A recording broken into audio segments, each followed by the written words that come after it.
దేవుని అద్భుత కార్యములను చూడాలంటే ఈరోజు అంశము అద్భుత కార్యములను మన జీవితంలో చూడాలంటే దేవుని పరిశుద్ధ గ్రంథం నుండి యెహోషువ గ్రంథము 3వ అధ్యాయము 1వ వచనం నుండి 6వ వచన భాగం. ఇశ్రాయేలు ప్రజలు వాగ్దాన భూమిని స్వతంత్రించుకున్నటకు సిద్ధంగా ఉంటూ ఉన్నారు. వారికి దేవుడు ఇచ్చిన వాగ్దానము, యెహోవా మీ మధ్య అద్భుత కార్యములను చేయును. యెహోషువ గ్రంథము 3వ అధ్యాయం 5వ వచనం.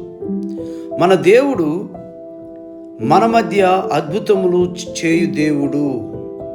అయితే అద్భుతాలు మన మధ్యలో జరగాలంటే మనము చేయవలసినవి కొన్ని ఉంటున్నాయి.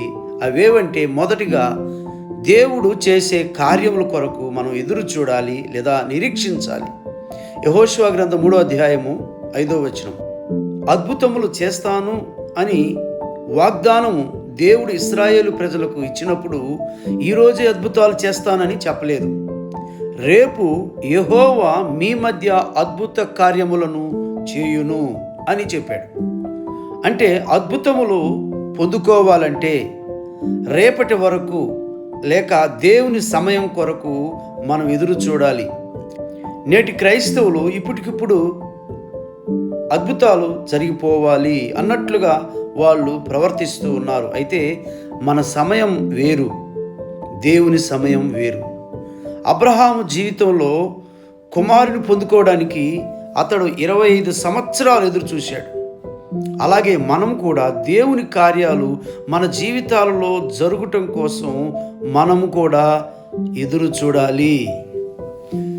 దేవుడు అద్భుతాలు చేయాలంటే మనము పరిశుద్ధంగా జీవించాలి. యెహోషువ గ్రంథం 3వ అధ్యాయం 5వ వచనం. రేపు యెహోవా మీ మధ్య అద్భుత కార్యములు చేయును గనుక మిమ్మును మీరు పరిశుద్ధపరచుకొనుడి అనే పదము షరతును తెలియజేస్తుంది. దేవుడు మన మధ్యలో అద్భుతాలు చేయాలంటే మన జీవితాలు దేవుని ఎదుట సరిగా ఉండాలి. దేవునికి తగిన రీతిలో పరిశుద్ధంగా జీవించకుండా దేవుడు కార్యాలు చేయాలంటే ఎలా? కాబట్టి దేవుని అద్భుత ఆశ్చర్య కార్యములు మన జీవితంలో చూడాలంటే దేవుని ఎదుట మనము పరిశుద్ధంగా జీవించాలి. ముగింపులో దేవుడు మన కుటుంబాలలో అద్భుతాలు చేయాలని ప్రతి ఒక్కరూ ఆశిస్తారు. అయితే దేవుని సమయం కొరకు కనిపెట్టి అనుభవం మరియు పరిశుద్ధత కలిగిన జీవితాలను మనము కలిగి ఉండాలి.